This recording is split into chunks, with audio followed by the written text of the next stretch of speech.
प्रणाम मित्रों, कुलदीप भगत online classes में स्वागत करता हूं आपका। आज अपन बात करेंगे मुइज़ुद्दीन मोहम्मद औरंगजेब के संदर्भ में। इससे पहले वाली क्लासों में अपन ने औरंगजेब से पहले के शासकों को पढ़ा। आज अपन बात करेंगे औरंगजेब के संदर्भ में। देखिए, औरंगजेब का जो कार्यकाल है यह 1658 से 1707 तक का कार्यकाल। देखिए, औरंगजेब शब्द जो है इसका अर्थ होता है ताज को सुशोभित करने वाला। ताज को सुशोभित ताज को सुशोभित करने वाला।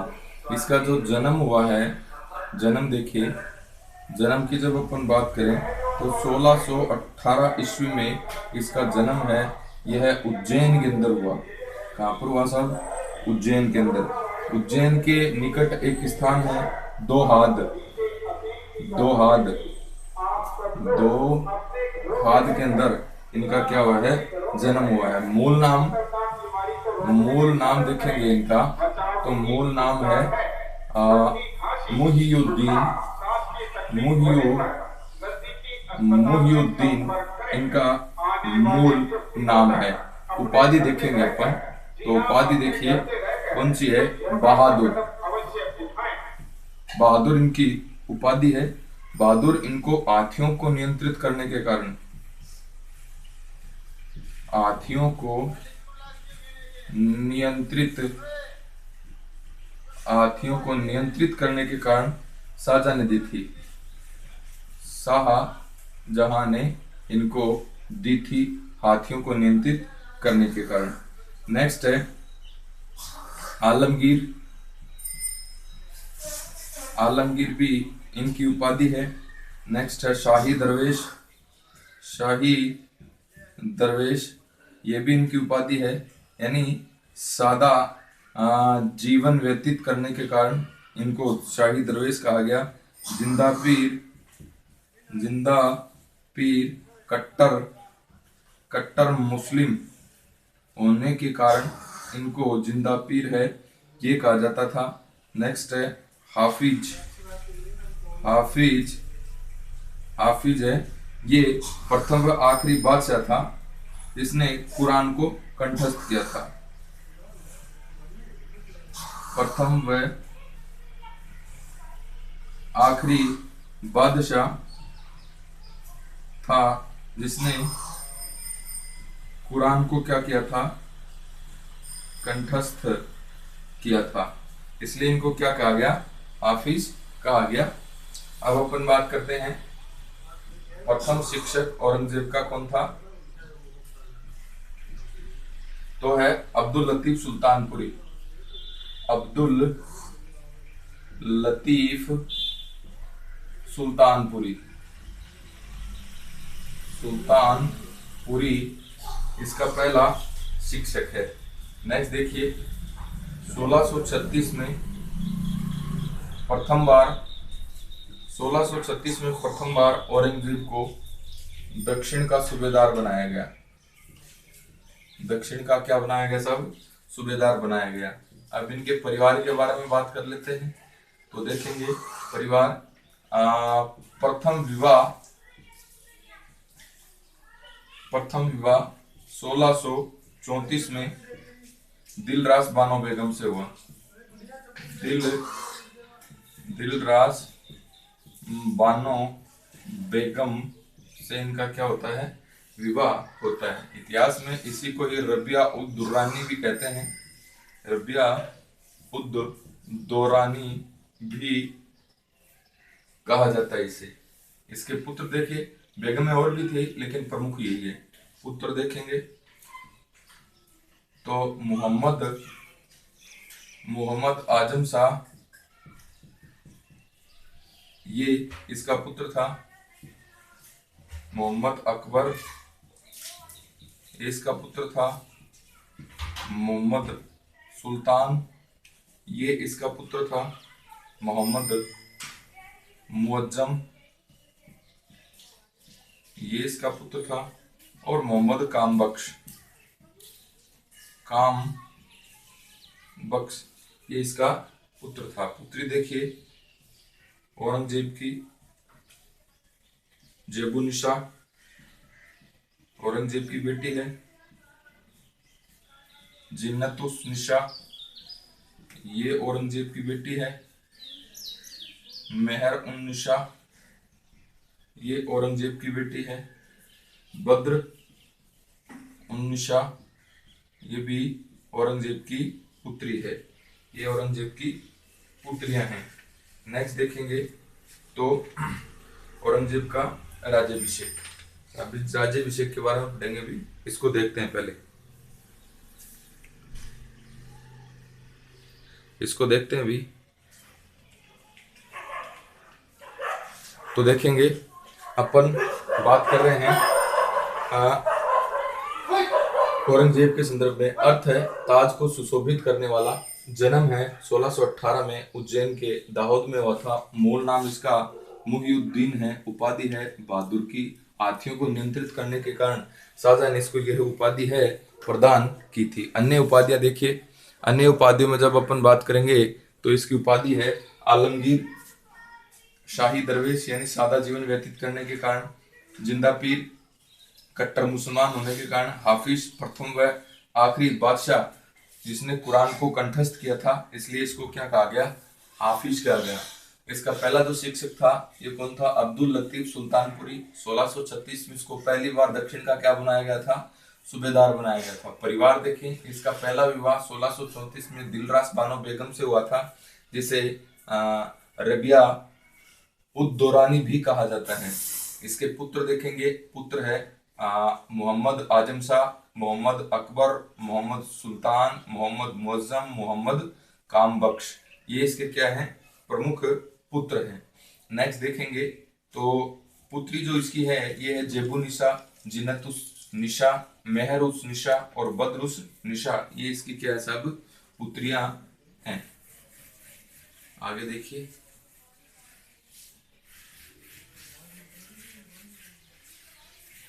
ये पुत्रियां हैं, इसकी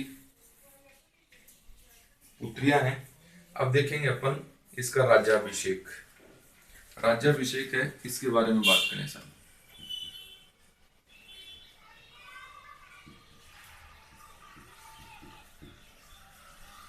राज्याभिषेक है और राज्याभिषेक इसका हुआ 31 जून 1658 आगरा के अंदर, और दूसरा राज्याभिषेक हुआ 15 जुलाई 1658 दिल्ली के अंदर। मुगल काल में 2 बार राज्याभिषेक है, यह है औरंगजेब का होता है। नेक्स्ट देखिए, सर्वप्रथम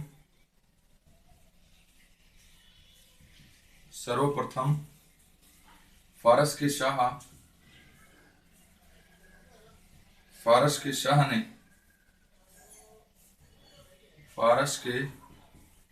शाह ने औरंगजेब को क्या दी थी, मान्यता दी थी। क्योंकि औरंगजेब है, यह है उत्तराधिकारी युद्ध करके अपने भाइयों को हरा करके अपने पिता को कैद करके उसके बाद में शासक बनता है, तो सबसे पहले मान्यता इसको कौन देता है, फारस का शाह देता है। नेक्स्ट है, जब राज्याभिषेक हुआ तो 80 करों को समाप्त कर दिया इसने, 80 करों को समाप्त कर दिया। जिसमें देखिए प्रमुख कौन कौन से हैं, राहदारी है, परिवहन, राहदारी कर कौन सा है, परिवहन। पानदारी कौन सा है, चुंगी कर। और अवबाब है, अवबाब ये है स्थानीय कर। कुछ स्थानीय कर हैं, सम्मिलित रूप से उन्हें अवबाब कहा गया। नेक्स्ट है अबुल काजी,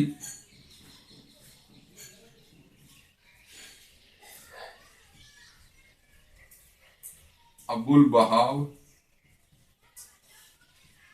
गुजराती, ये काजी था। इसने औरंगजेब के सिर के ऊपर फतवा जारी करके इसके सिर के ऊपर ताज है यह रख दिया था। देखिए आगे, अब देखिए इसकी धार्मिक कट्टरता, औरंगजेब की धार्मिक कट्टरता। धार्मिक कट्टरता की बात करें तो इसने मद्यपान, जुआ, वेश्यावृत्ति, भांग की खेती, नौरोज त्योहार,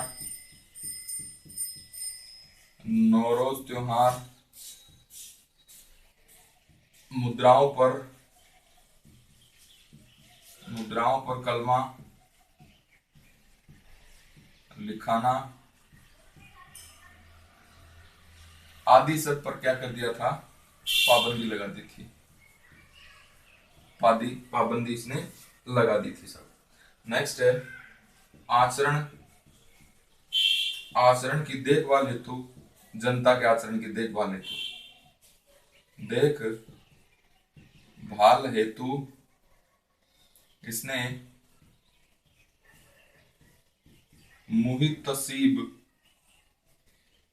नामक पद की नियुक्ति करी थी। नेक्स्ट है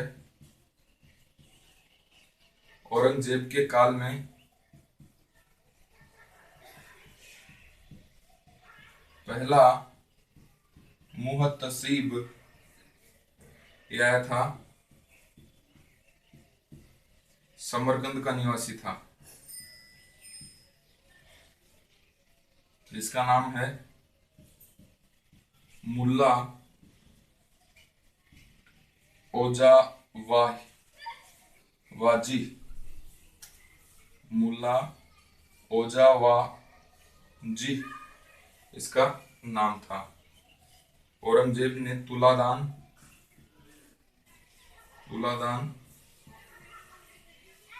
जरोखा दर्शन और संगीत के ऊपर भी क्या लगा दी थी, पाबंदी लगा दी थी इसने। जबकि औरंगजेब स्वयं वीणा वादक था। औरंगजेब अकबर जो था ये तबला वादक था, ध्यान में रखना। नेक्स्ट अपन बात करें धार्मिक कट्टरता के बारे में, अपन बात कर रहे हैं इसकी, तो देखिए इसने और क्या क्या किया धार्मिक कट्टरता में। 1663 में इसने सती प्रथा और दास प्रथा को क्या कर दिया था, निषेध कर दिया था। नेक्स्ट है 1663 के अंदर बनारस का विश्वनाथ मंदिर, मथुरा का केशवराय मंदिर, मथुरा का केशव राय मंदिर और गुजरात का सोमनाथ मंदिर है, इन्हें तुड़वा दिया। नेक्स्ट है 1664 में इसने मुहर्रम पर रोक लगा दी। मुहर्रम पर रोक लगा दी 1664 के अंदर। देखिए राज्याभिषेक है, 2 बार राज्याभिषेक हुआ। एक तो 31 जून 1658 को आगरा के युद्ध में आगरा में इसका राज्याभिषेक हुआ। दूसरा राज्याभिषेक है यह 15 जुलाई 1658 को दिल्ली में हुआ था। इस प्रकार यह मुगल काल के अंदर 2 बार राज्याभिषेक करवाने वाला शासक रहेगा। ये 1658 के अंदर जहाँ इसको शाहजहां को कैद कर देगा ये। नेक्स्ट देखेंगे तो आपका सर्वप्रथम इसके राज्याभिषेक को या इसकी सत्ता को मान्यता देने वाला है वो कौन सा देश था, फारस या ईरान। ईरान के शाह ने मान्यता दे दी थी। 80 करों को इसने समाप्त कर दिया था, जिसके अंदर राहदारी परिवहन कर है, पानदारी चुंगी कर है, अवबाव स्थानीय कर है अबुल बहाव गुजराती है, ये एक सूफी संत है, मौलवी है। अबुल बहाव गुजराती, इसने फतवा जारी किया औरंगजेब के पक्ष में, और औरंगजेब के सिर के ऊपर ताज रखा। तो इसको ताज रखने वाला इसके सिर के ऊपर कौन था? अबुल बहाव गुजराती, राज्याभिषेक के समय। औरंगजेब की धार्मिक कट्टरता देखेंगे अपन। मदपान, जुआ खेलना, वेश्यावृत्ति, भांग की कृषि, नौरोज, मुद्राओं पर कलमा लिखना आदि सब के ऊपर क्या कर दी थी इसने? पाबंदी लगा दी थी। आचरण की देखभाल के लिए मोहित सीब नामक एक अधिकारी की नियुक्ति की थी, लोगों की धार्मिक आचरण के लिए। औरंगजेब के काल के अंदर पहला मुत्सिब है, यह समरकंद का निवासी था, मुल्ला ओजावाही जी। मुल्ला ओजावाही जी, ये क्या था?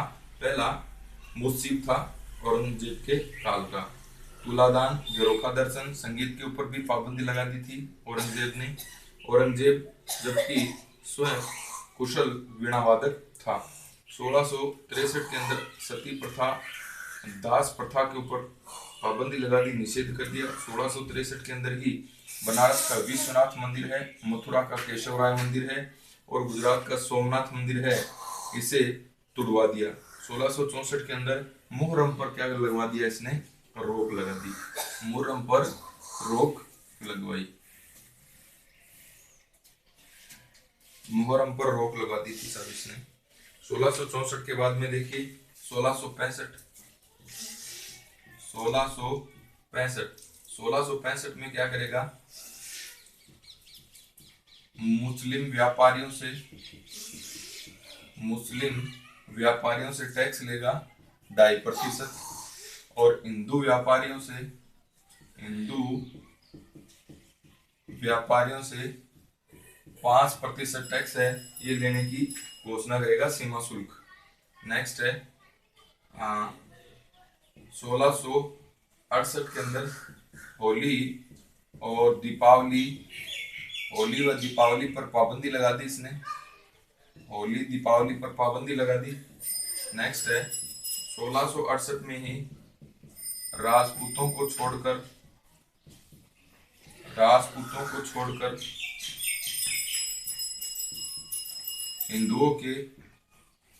हिंदुओं को पालकी में बैठने व घुड़सवारी पर भी क्या लगा दी थी? रोक लगा दी थी। नेक्स्ट है 7 नंबर पे देखिए 1669 के अंदर इसने हिंदू मंदिरों व पाठशालाओं को तोड़ने के आदेश दिए।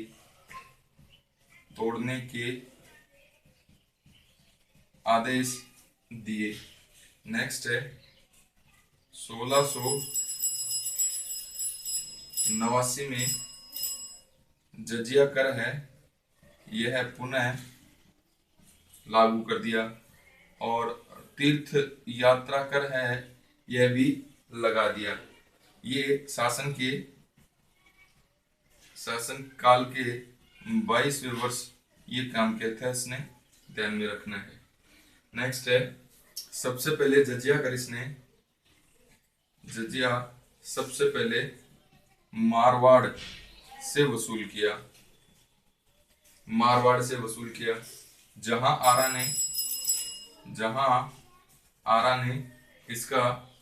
आरा बेगम ने इसका क्या कहता साहब? विरोध किया था। इसकी बहन थी औरंगजेब की। नेक्स्ट देखेंगे 1704 के अंदर इसने दक्कन से जजिया को क्या कर दिया था? समाप्त कर दिया था। नेक्स्ट है इसके दरबार के अंदर हिंदू मनशबदारों का जो प्रतिशत था ये सर्वाधिक था 21%, और इसके अंदर हिंदुओं में सर्वाधिक मराठा और दक्कन के अमीर थे। मराठा और दक्षिणी अमीर थे। मराठा व दक्षिणी अमीर वर्ग था या दक्कन के अमीर थे। देखिए धार्मिक कट्टरता में अपन देख रहे हैं 1665 के अंदर मुस्लिम व्यापारियों से 2.5%, हिंदू व्यापारियों से 5% सीमा शुल्क लेना प्रारंभ किया। 1668 के अंदर होली दीपावली पर पाबंदी लगा दी। 1668 के अंदर राजपूतों को छोड़कर हिंदुओं को पालकी में बैठने, घुड़सवारी करने और हथियार रखने पर रोक लगा दी।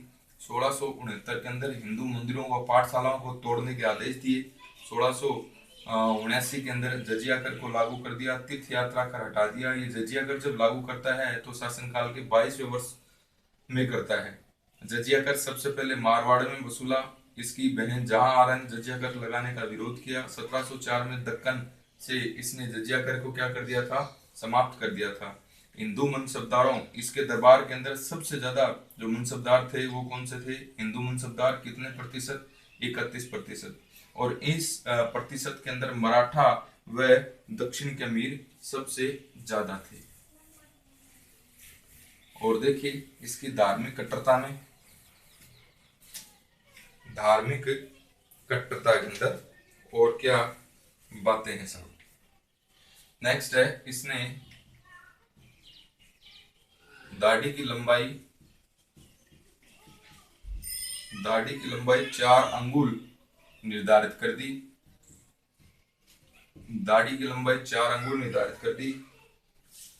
नेक्स्ट देखिए औरंगजेब है, यह फारसी लिपि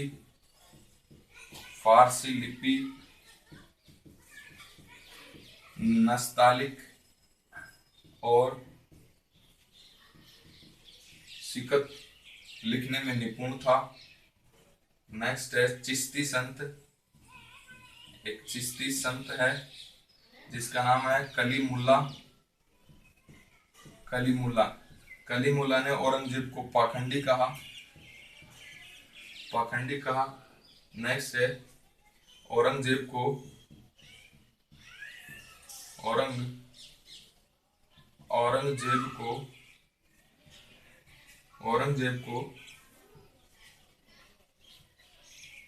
दक्कन ने बर्बाद कर दिया। नेक्स्ट देखेंगे दक्षिणी भारत में या दक्कन में औरंगजेब ने मनसबदारी व्यवस्था में, इसने मनसबदारी, वैसे मनसबदारी व्यवस्था अलग से पढ़ेंगे। मनसबदारी व्यवस्था में मशरूत प्रणाली, खुराके पिलान, हाथियों का चारा, इरामास आदि क्या करी थी, शुरू करी थी। अब इसके काल के अंदर विद्रोह हैं, ये देखेंगे। विद्रोह देखिए, विद्रोह देखेंगे औरंगजेब के समय के। औरंगजेब के समय का पहला विद्रोह है जाटों का विद्रोह। ये विद्रोह देखिए औरंगजेब के खिलाफ पहला संगठित विद्रोह, प्रथम संगठित विद्रोह है ये जाट करते हैं। स्थान कौन सा है, मथुरा, आगरा और दिल्ली के पास के क्षेत्र में। इसकी शुरुआत है 1669 के अंदर होती है। मथुरा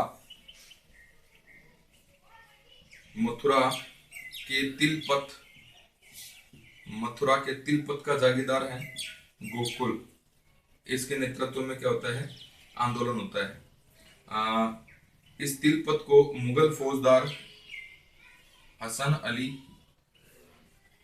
खां है, यह पराजित कर देगा और बंदी बनाकर इसको मार दिया जाएगा। नेक्स्ट देखिए 1685 के अंदर 1685 के अंदर राजा राम है, इसने जाटों को संगठित किया और जाटों का नेतृत्व किया। राजा राम ने सिकंदरा आगरा में अकबर के मकबरे को लूटा और इसकी कब्र से अस्थि निकाल करके जला दिया। इंपॉर्टेंट बात है। नेक्स्ट है 1688 में राजाराम की मृत्यु हो जाती है और राजाराम का भतीजा चूड़ामन ने जाटों का विद्रोह है ये जारी रखा और चूड़ामन के समय ही औरंगजेब की मृत्यु तक इसने जारी रखा। औरंगजेब की मृत्यु तक चूड़ामन है यह विद्रोह जारी कर रखता है। तो देखिए धार्मिक कट्टरता हम देखेंगे। दाढ़ी की लंबाई है ये 4 अंगुल रखनी प्रारंभ करी औरंगजेब ने। फारसी लिपि, नस्तालिक और शिकस्त का अच्छा जानकार था औरंगजेब। नेक्स्ट है चिश्ती संत था कलीमुल्ला, इसने औरंगजेब को पाखंडी कहा। औरंगजेब को क्या कहा था? पाखंडी कहा। नेक्स्ट है औरंगजेब है इसने औरंगजेब स्वयं ये कहता है कि उसने दक्कन ने क्या कर दिया? बर्बाद कर दिया। नेक्स्ट है मनसबदारी है। मनसबदारी व्यवस्था में औरंगजेब ने सबसे पहले मशरूत प्रणाली, खुराक के पिलान और इरामास शुरू की थी। वैसे मनसबदारी व्यवस्था को अपन अलग से भी पढ़ेंगे। अब देखें विद्रोह। पहला विद्रोह है ये जाटों का विद्रोह हुआ था। पहला संगठित विद्रोह है औरंगजेब के खिलाफ। मथुरा, आगरा और दिल्ली के अंदर ये विद्रोह के केंद्र थे। 1669 के अंदर मथुरा के तिलपत का जाट है गोकुल जाट, इसके द्वारा यह आंदोलन किया गया। गोकुल जाट को मुगल फौजदार हसन अली खां है यह मार देगा। हसन अली खां मार देगा पराजित करके। 1685 में राजा राम है ये जाटों के आंदोलन का नेतृत्व करेगा। राजा राम ने सिकंदरा में अकबर के मकबरों को लूटा, इसकी कब्र से इसकी अस्थियों को निकाला और जला दिया। नेक्स्ट है 1688 के अंदर चूड़ामन राजाराम का भतीजा था। ये चूड़ामन है यह जाटों का विद्रोह जारी रखेगा और औरंगजेब की मृत्यु तक है चूड़ामन क्या करता है? इस विद्रोह को जारी रखता है। अपन औरंगजेब के विद्रोह देख रहे हैं। औरंगजेब के विद्रोह और देखिए औरंगजेब के विद्रोह में दूसरा जो विद्रोह होगा औरंगजेब के काल में ये है सतनामी विद्रोह। ये एक धार्मिक विद्रोह था। 1672 में नारनौल के अंदर शुरू हुआ। नारनौल हरियाणा में वीरबान के नेतृत्व में, इसके नेतृत्व में वीरबान के नेतृत्व में इस सतनामी धार्मिक पंथ का जो संस्थापक इसका नाम है घासीराम संस्थापक था। ये लोग जो थे ये कबीर रैदास दादू को अपना गुरु मानते थे, यानी इनके अनुयायी थे। ये बालों को मूंड कर रहते थे, इसलिए इनको मुंडिया भी कहा गया इनको। 1672 के अंदर मुगल सैनिक व एक सतनामी के विवाद से विद्रोह शुरू होता है और फिर आगे बढ़ता है। नेक्स्ट है मासिर ए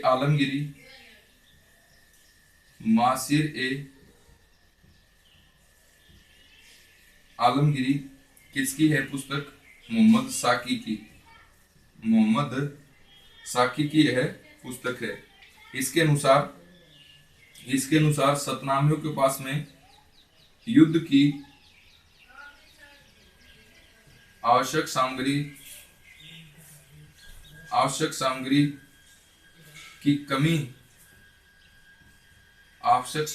कमी होने के बाद भी सतनामियों ने महाभारत जैसा दृश्य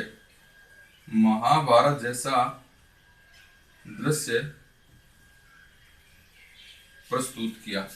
महाभारत जैसा दृश्य है यह प्रस्तुत किया। किसने प्रस्तुत किया? सतनामियों ने प्रस्तुत किया।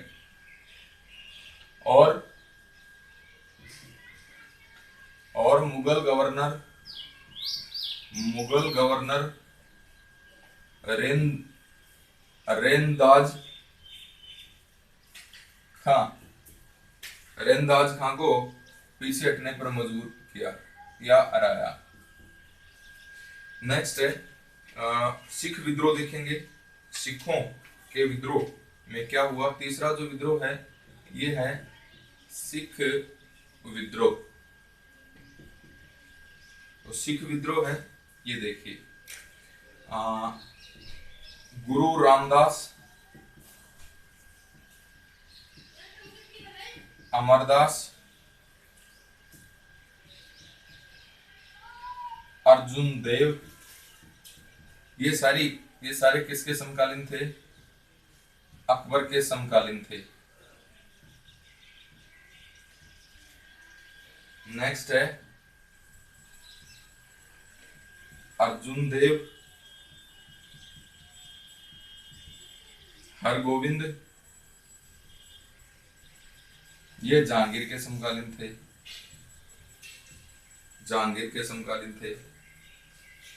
नेक्स्ट है हरगोविंद,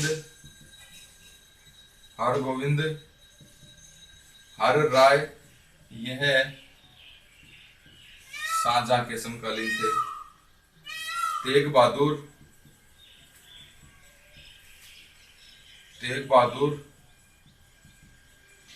गोविंद सिंह, ये औरंगजेब के समकालीन थे।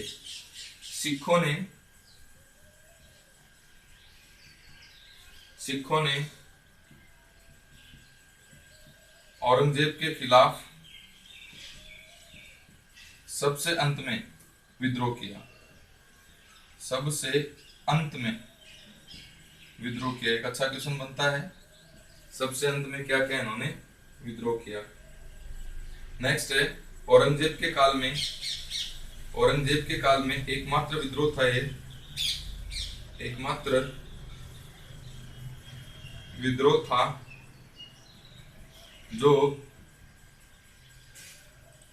धार्मिक कारणों से हुआ।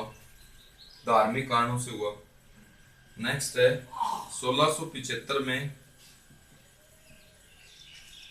औरंगजेब ने 90 गुरु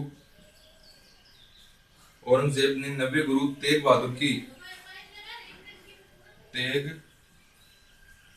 बहादुर को मृत्यु दंड दिया। और वो किस कारण दिया मृत्यु दंड? क्योंकि इन्होंने औरंगजेब की धार्मिक नीतियों का विरोध किया था।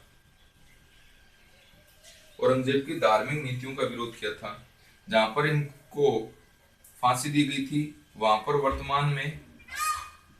वर्तमान दिल्ली के अंदर यहाँ पर शीशगंज गुरुद्वारा बना हुआ है। शीशगंज गुरुद्वारा बना हुआ है। अब अपन बात करेंगे गुरु गोविंद सिंह की। पहले ये देख लेते हैं।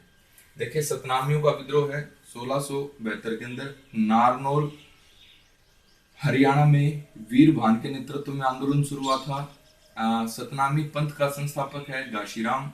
इसके जो अनुयायी थे, इस पंथ के अनुयायी कबीर रैदास दादू को अपना गुरु मानते थे।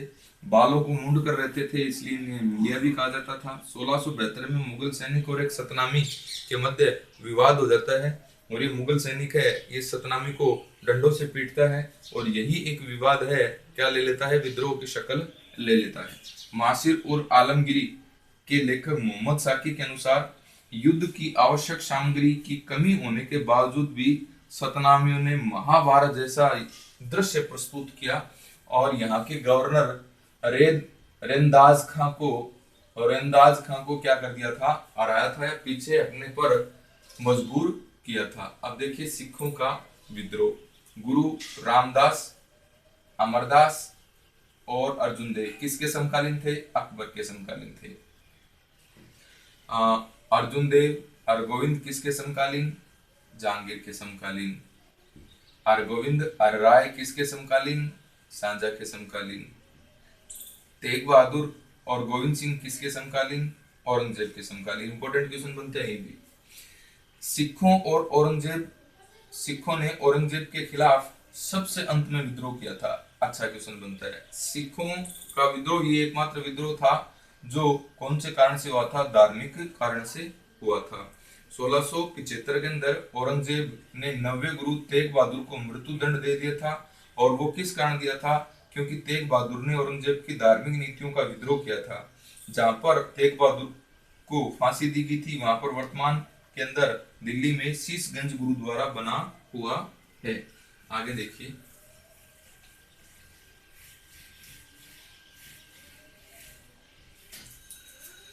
आगे अपन बात करेंगे तो गुरु गोविंद सिंह की। गुरु गोविंद सिंह, गुरु गोविंद सिंह है, इसका जो कार्यकाल जो था 1675 से 1708 का रहता है गुरु गोविंद सिंह। इसके समय देखिए, सिख विद्रोह जारी रखा गुरु गोविंद सिंह ने और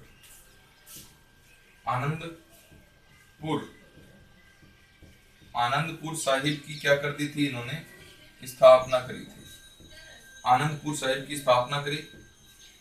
स्वयं को इन्होंने सच्चा बादशाह कहा। नेक्स्ट है, सिखों को सैनिक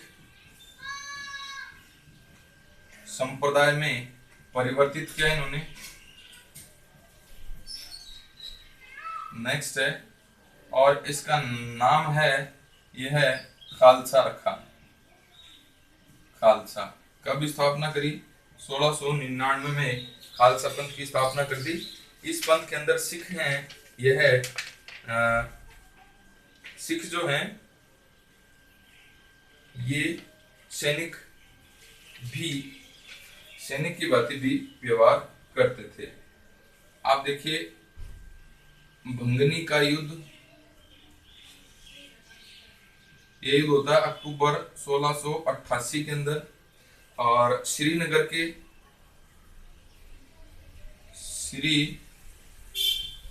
के फतेह सागर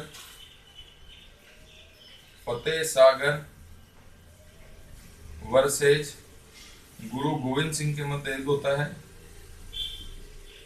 और गुरु गोविंद सिंह की विजय हो जाती है। और गुरु ने इस विजय के बाद में 4 दुर्गों का निर्माण करवाया। और ये दुर्ग हैं आनंदगढ़, केसरगढ़, लोहागढ़ और फतेहगढ़, इनका निर्माण करवाया। नेक्स्ट है नादौल का युद्ध। नादौल का युद्ध है 1690 के अंदर हुआ। मुगल सेनापति कौन था? आलिफ खां इसमें पराजित हुआ। नेक्स्ट है जफरनामा है, यह है गोविंद सिंह द्वारा 1705 में फारसी में औरंगजेब से किया गया पत्र व्यवहार है। औरंगजेब से किया पत्र व्यवहार है। देखिए साहब, गुरु गोविंद सिंह है, इसने 1675 और 1708 तक का इसका कार्यकाल था गुरु गोविंद सिंह का। इसने देखिए इसने भी औरंगजेब से विद्रोह जारी रखा, आनंदपुर साहिब की स्थापना की, स्वयं को सच्चा बादशाह घोषित किया, सिखों को एक सैनिक संप्रदाय में परिवर्तित कर दिया जिसे खालसा कहते हैं, जिसकी स्थापना कब हुई थी? 1699 में हुई थी। बंगनी का युद्ध होता है अक्टूबर 1688 के अंदर श्रीनगर के फतेह सागर और गुरु गोविंद सिंह के मध्य, जिसमें गुरु गोविंद सिंह की विजय होती है। गुरु गोविंद सिंह ने इस विजय के बाद में 4 दुर्ग बनवाए, आनंदगढ़, केसरगढ़, लोहागढ़ और फतेहगढ़। नांदौल का युद्ध होता है 1690 के अंदर। मुगल सेनापति अलीफ खान है, इसमें पराजित होता है गुरु गोविंद सिंह से, और गुरु गोविंद ने जफरनामा के नाम से 1705 में फारसी में औरंगजेब से पत्र विवाह किया था। तो ये बात हो गई आपकी सिखों के विद्रोह के बारे में।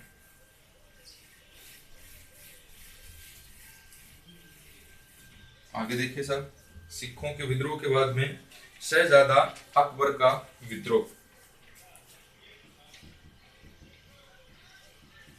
शहजादा अकबर का विद्रोह औरंगजेब का बेटा था, इसने विद्रोह कर दिया था 1681 में।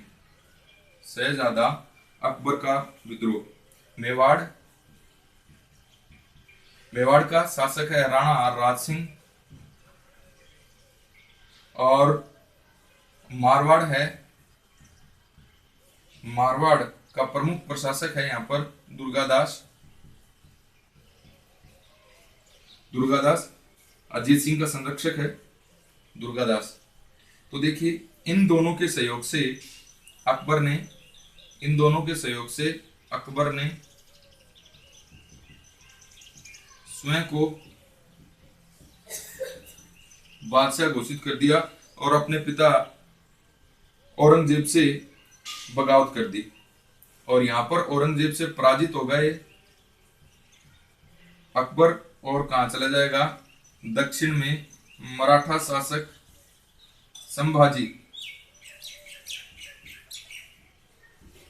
संभाजी के पास में चला जाएगा। संभाजी इसको शरण देता है, लेकिन अंत में यह कहाँ भाग जाता है, फारस भाग जाता है, और वहीं पर इसकी क्या हो जाती है, मृत्यु हो जाती है। अब अफगान विद्रोह।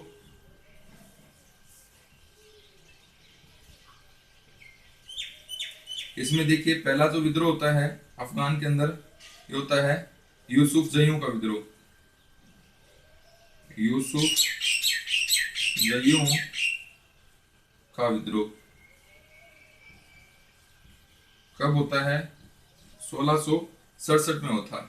इसका जो नेता था, इस विद्रोह का नेता बागू था, और मुगल गवर्नर था अमीन को औरंगजेब ने भेजा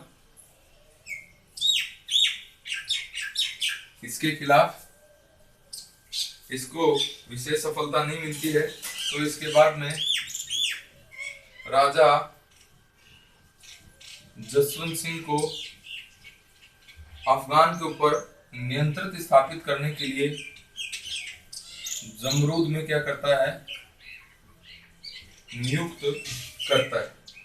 दूसरा विद्रोह अफगान के अंदर अफरीदी विद्रोह है,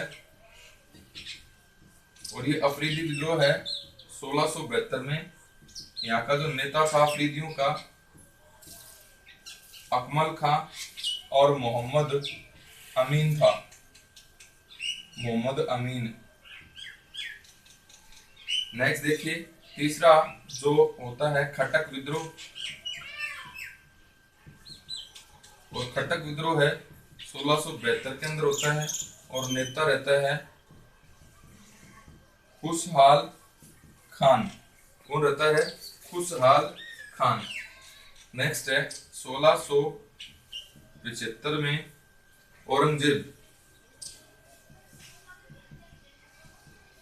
औरंगजेब स्वयं जाता है अफगान के ऊपर नियंत्रण स्थापित करता है, अफगानियों पर नियंत्रण स्थापित करता है, और अमीन खां को यहाँ पर नियुक्त करता है और स्वयं दिल्ली आ जाता है। छठे नंबर पे देखिए बुंदेलों का विद्रोह।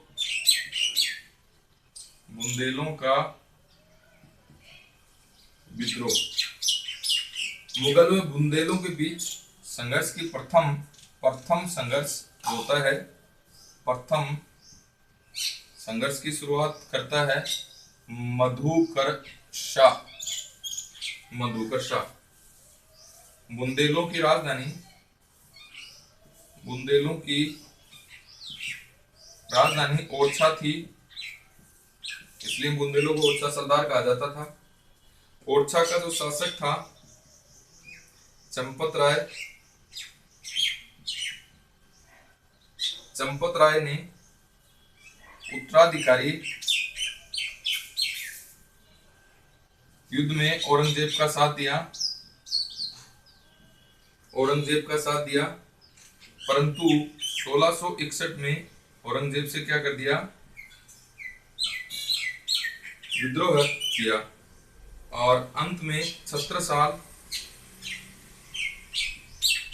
साल बुंदेला ने भी औरंगजेब के समय विद्रोह जारी रखा और फिर औरंगजेब से क्या कर लेता है, संधि हो जाती है 17 साल की।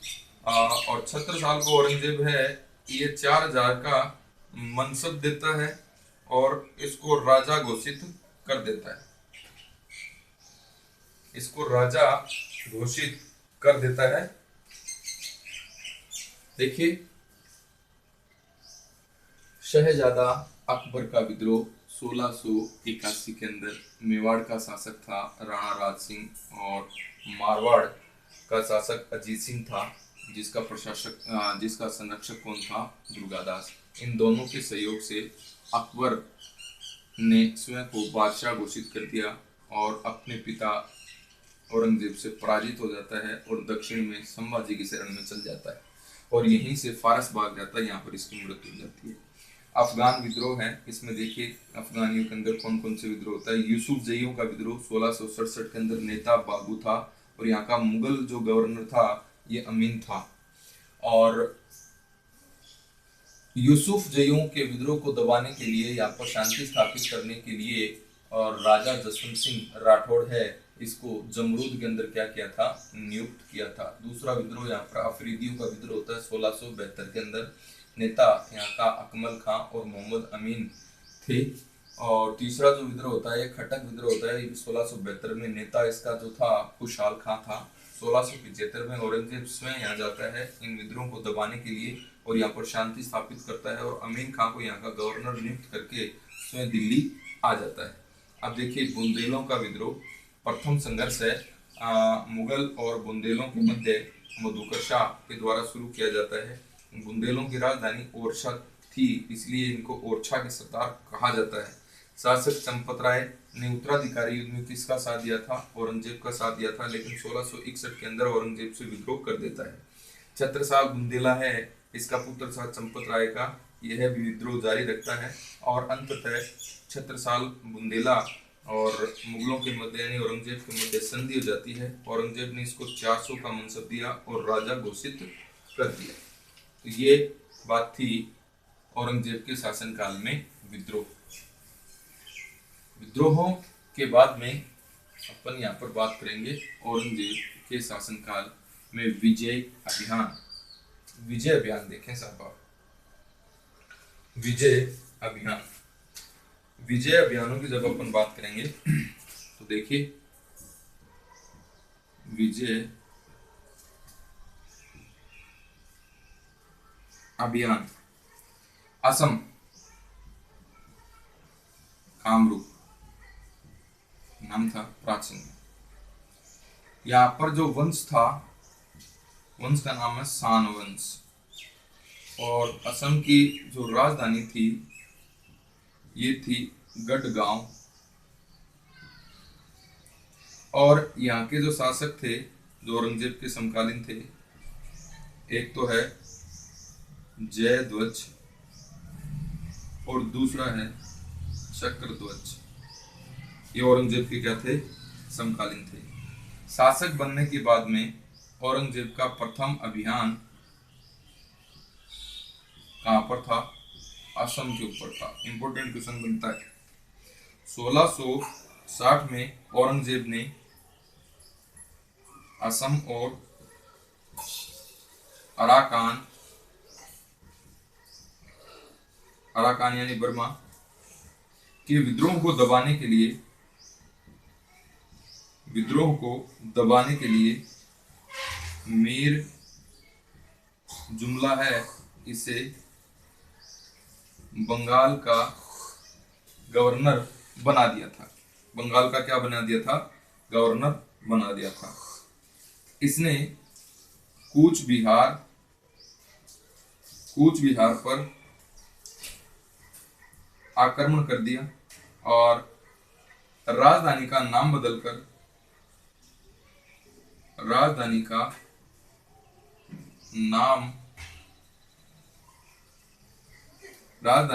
बदलकर आलमगीर नगर है यह रख दिया। राजधानी का नाम बदलकर आलमगीर नगर रख दिया। मुगलों द्वारा असम जीतने का श्रेय ये किसे जाता है, मीर जुमला को जाता है। नेक्स्ट देखिए 1663 में मीर जुमला की मृत्यु के बाद में बंगाल का सूबेदार है ये औरंगजेब का मामा शाइस्ता खां है, इसको बनाया जाता है। 1666 में शाइस्ता खां ने पुर्तगालियों का दमन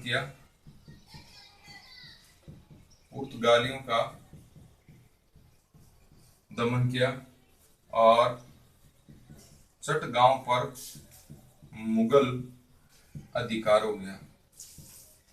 चटगांव पर किसका हो गया, मुगल अधिकार हो गया और चटगांव का नाम बदलकर इस्लामाबाद रख दिया।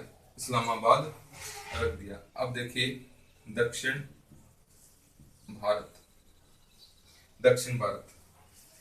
औरंगजेब ने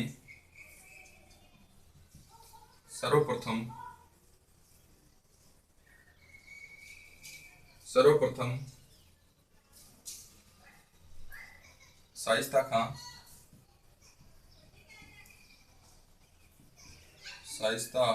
खां और जसवंत सिंह को दक्षिण भारत में सेवा के लिए भेजा। 1681 में स्वयं औरंगजेब है शहजादा अकबर का पीछा करते हुए दक्षिण भारत जाता है और लगभग 25 वर्षों तक दक्षिण भारत में रहता है और यहीं इसकी क्या हो जाती है, मृत्यु हो जाती। नेक्स्ट है बीजापुर का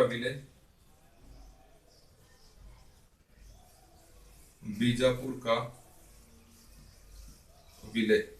देखिए 1686 की घटना है और यहाँ पर 1665 में मिर्जा राजा जयसिंह के नेतृत्व में असफल अभियान किया गया। 1666 में बुरहानपुर में इसकी मृत्यु हो जाती है। दूसरा अभियान ये प्रथम अभियान। दूसरा अभियान है यह 1679 से 80 में दिलेर खां के नेतृत्व में। तीसरा अभियान 1685 में शहजादा आजम के नेतृत्व में। चौथा जो अभियान है ये स्वयं औरंगजेब के द्वारा किया जाता है और बीजापुर का पतन हो गया। और बीजापुर का जो शासक कौन था बीजापुर का, सिकंदर आदिल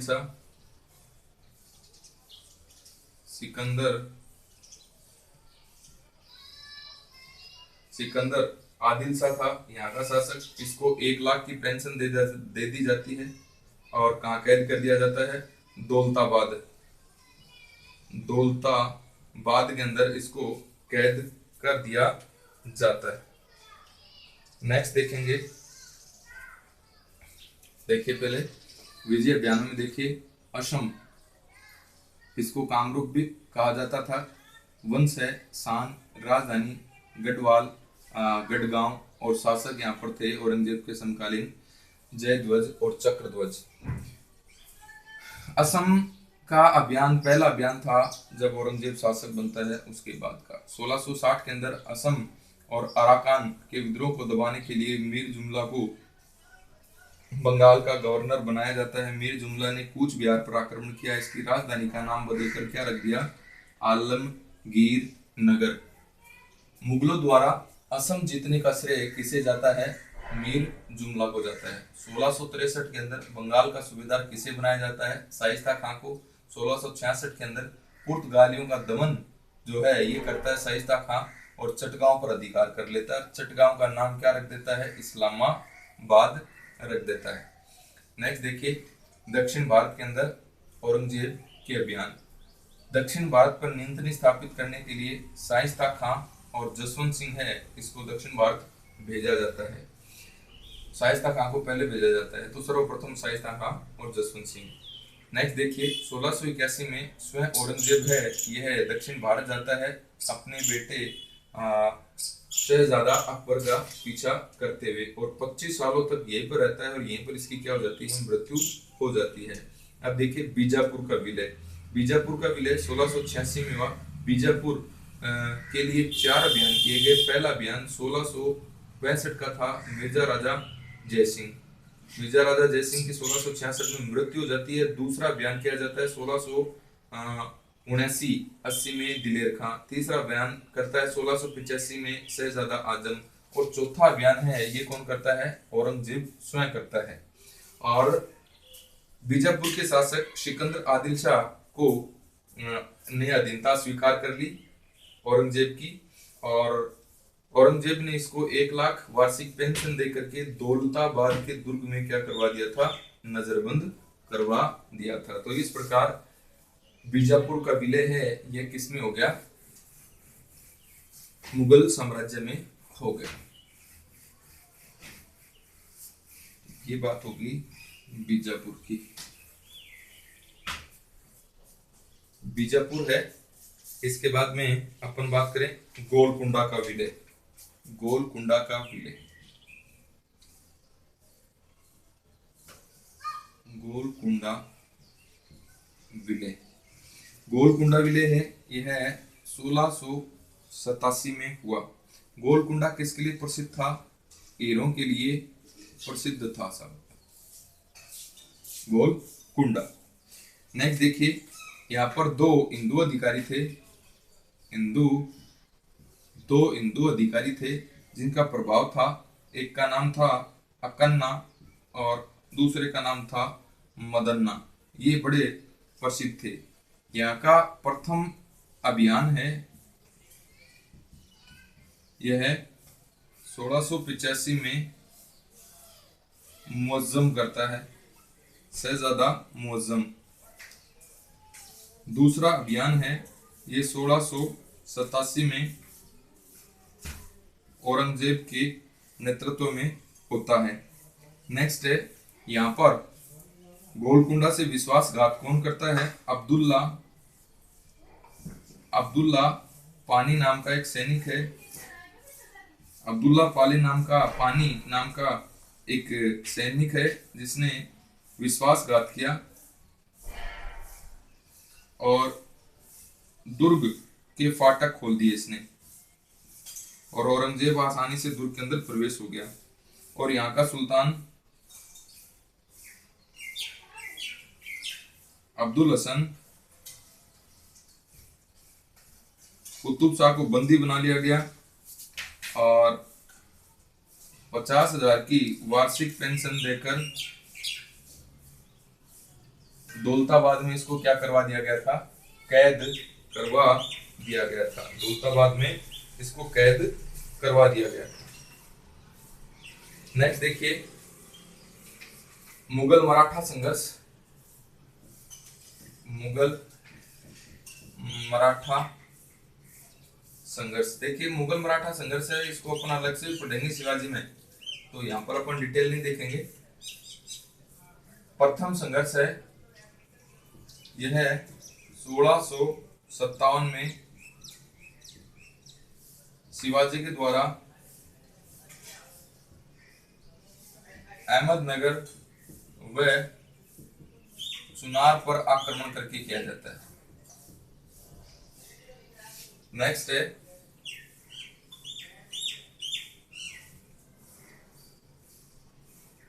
अपन बात करते हैं 1668 के अंदर 59 के अंदर दक्कन है, इसका सूबेदार शाइस्ता खां है, इसको बनाया जाता है। शाइस्ता खां को हरा देता है शिवाजी। और 1665 के अंदर आमेर के मिर्जा राजा जयसिंह ने मराठों व मुगलों के मध्य पुरंदर की संधि करवा दी। क्या करवा दी? पुरंदर की संधि 22 जून 1665 के अंदर। और इस संधि का जो प्रत्यक्ष दृष्टा जो था ये फ्रांसीसी बर्नियर था। फ्रांसीसी बर्नियर है, ये उपस्थित था इस समय। नेक्स्ट है जेएस सरकार का कहना है जिस प्रकार नेपोलियन को स्पेन के नासूर ने बर्बाद कर दिया, नेपोलियन को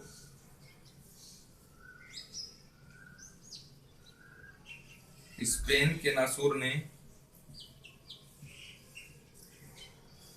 बर्बाद कर दिया, उसी प्रकार दक्षिण भारत ने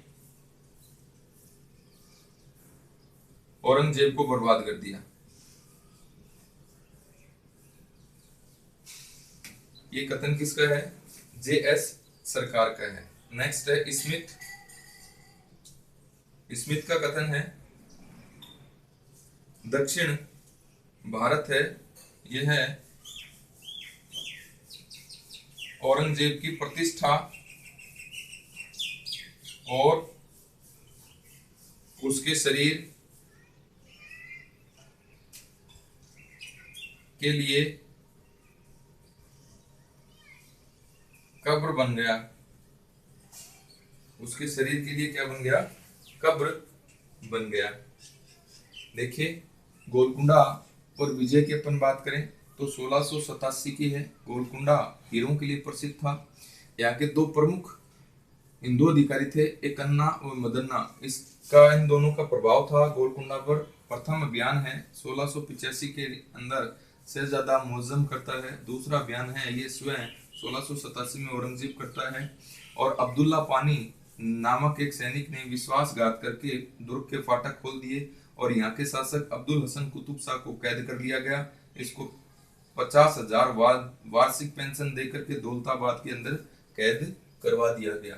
मुगल मराठा संघर्ष है, इसको अलग से पढ़ेंगे शिवाजी में, लेकिन देख लेते हैं थोड़ा। प्रथम जो मुगल मराठा संघर्ष है 1657 में शिवाजी ने अहमदनगर व चुनार पर आक्रमण करके किया था। 1659 के अंदर दक्कन का सूबेदार है ये शाइस्ता खां को बनाया जाता है और शिवाजी शाइस्ता खां को पराजित कर देगा।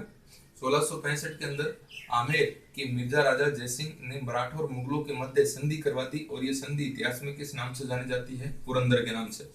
22 जून 1665 के अंदर इस संधि का प्रत्यक्ष दृष्टा तो था, ये कौन था? फ्रांसीसी बर्नियर था। जेएस सरकार क्या कहता है इसके बारे में, औरंगजेब के बारे में? नेपोलियन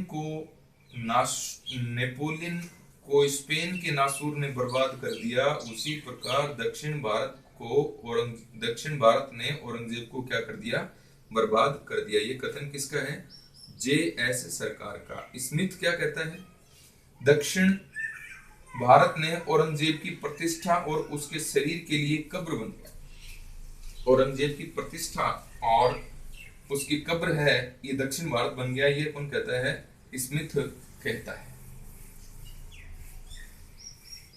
आगे देखें भी। नेक्स्ट अपन बात करें तो देखिए यदुनाथ सरकार है। यदुनाथ सरकार, यदुनाथ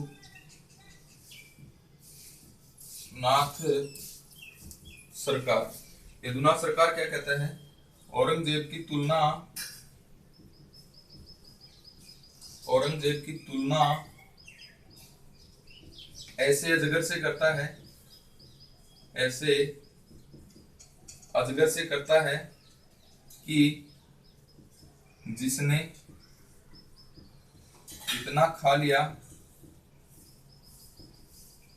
कि पचा नहीं पाया। ये कौन कहता है? यदुनाथ सरकार किसके बारे में कहता है? औरंगजेब के बारे में कहता है। 1705 में औरंगजेब ने बागिन खेड़ा दुर्ग को जीता था। यह औरंगजेब की अंतिम विजय थी। यह औरंगजेब की दक्षिण में जीता गया अंतिम विजय थी इसकी। 3 मार्च 1707 को अहमद नगर में इसकी क्या हो जाती है? मृत्यु हो जाती है और इसको दौलताबाद के खुलदाबाद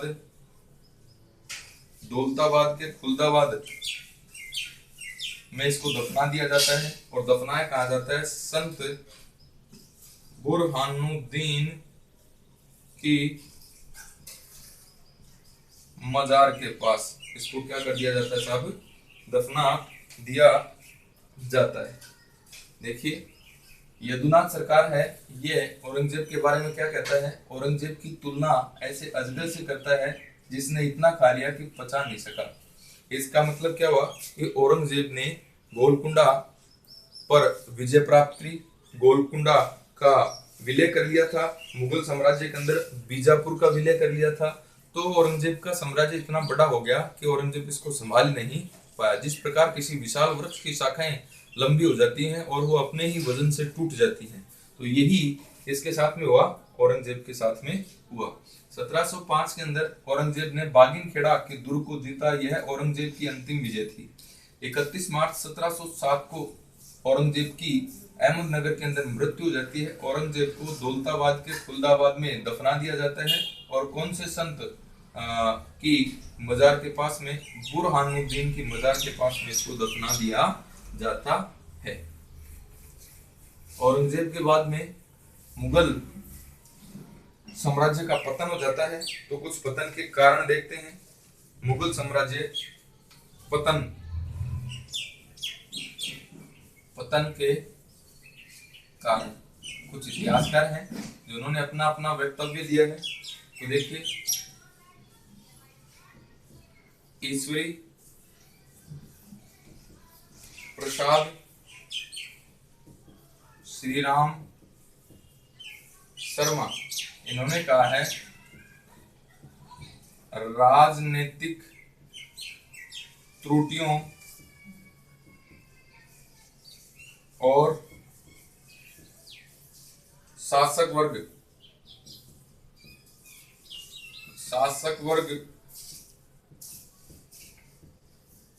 के चरित्र के कारण पतन हो गया। यदुनाथ सरकार और आशीर्वादी लाल श्रीवास्तव ये क्या कहते हैं? औरंगजेब को व्यक्तिगत रूप से उत्तरदायी मानते हैं।